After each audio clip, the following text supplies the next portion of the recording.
Hey everyone, and welcome back for another deep dive. Ready to stretch those brain muscles? Always up for a good mental workout.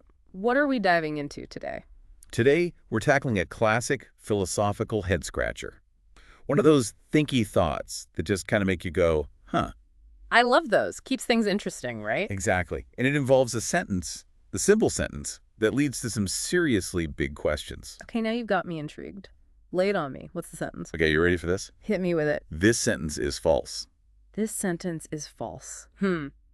Sounds pretty straightforward at first, doesn't it? But that's where the fun begins. Yeah, I can already see where this might cause some issues. This deceptively simple statement is actually a notorious brain teaser known as the liar paradox. And for centuries, it's been a favorite of philosophers and logicians alike, a kind of intellectual itch that we just can't help but scratch. Okay, so break it down for me.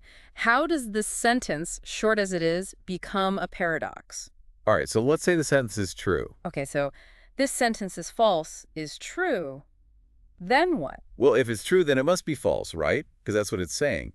But here's the catch. Oh, I think I see where you're going with this. If the sentence is false, then it would mean what it's saying is wrong, which means it must be true. Right, so you get stuck in this crazy loop. It's true if it's false, and false if it's true. No wonder it's a paradox. Exactly. It creates this endless logical loop where it constantly contradicts itself. It's like a dog chasing its own tail. It's so simple, yet so effective at just completely short-circuiting logic. And you know me, I love a good paradox. But here's where things get really interesting.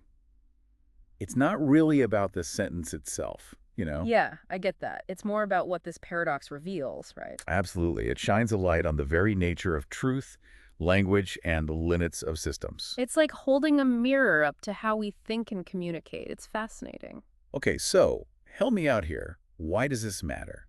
It's fun to think about, sure, but what are the big implications? It might seem like a simple brain teaser, but trust me, it goes deep. For one thing, it messes with the way we understand language. The liar paradox shows us that language isn't just about conveying information. It can also be used to refer to itself, which creates these kinds of crazy loops. Oh, I see. Like language can be its own thing, independent of the meaning it's trying to convey. Exactly, and that gets into some pretty deep philosophical territory about the nature of meaning, representation, and how we construct knowledge. So in a way, this simple paradox is showing us that language itself has these hidden depths that we don't always think about. And it's not just language either. This idea of self-reference causing paradoxes, it pops up in other areas too. For example, there's a famous mathematical theorem called Gödel's incompleteness theorem, and it's kind of related to this. Wait, math too. This is blowing my mind. I know, right?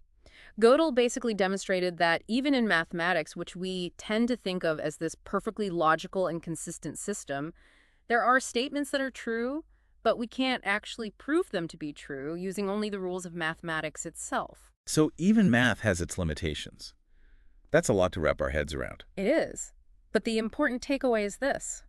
This sentence is false. It's not just a silly word game. It exposes something fundamental about the limitations of systems, of language, of even our own thinking when it comes to defining and understanding what is true. Wow, I think I need a minute to process all of this. We started with this seemingly innocent sentence, and now we're questioning the foundations of truth and logic itself. It's incredible how such a simple idea can open up such a vast and complex landscape of thought. That's the beauty of philosophy, isn't it? It takes these seemingly simple puzzles and uses them to dig into some of the deepest questions about ourselves and the universe we live in. It really makes you appreciate the power of a good thought experiment, doesn't it? Absolutely. This whole thing reminds me of that image we talked about before, the sound of one hand clapping. Logically, it doesn't make sense, right? It's impossible. But we can still imagine it. We can still picture it in our minds. And that, to me, is where the real magic of paradoxes lies. They highlight not only the limits of logic, but also the boundless creativity of human imagination. I totally agree. Paradoxes force us to confront the boundaries of our own understanding and push beyond them. They make us think differently. They do. And maybe, just maybe, that's the real lesson of the liar paradox. It's not about finding the right answer, because frankly, there isn't one. It's about embracing the journey of exploration, the thrill of grappling with ideas that defy easy categorization.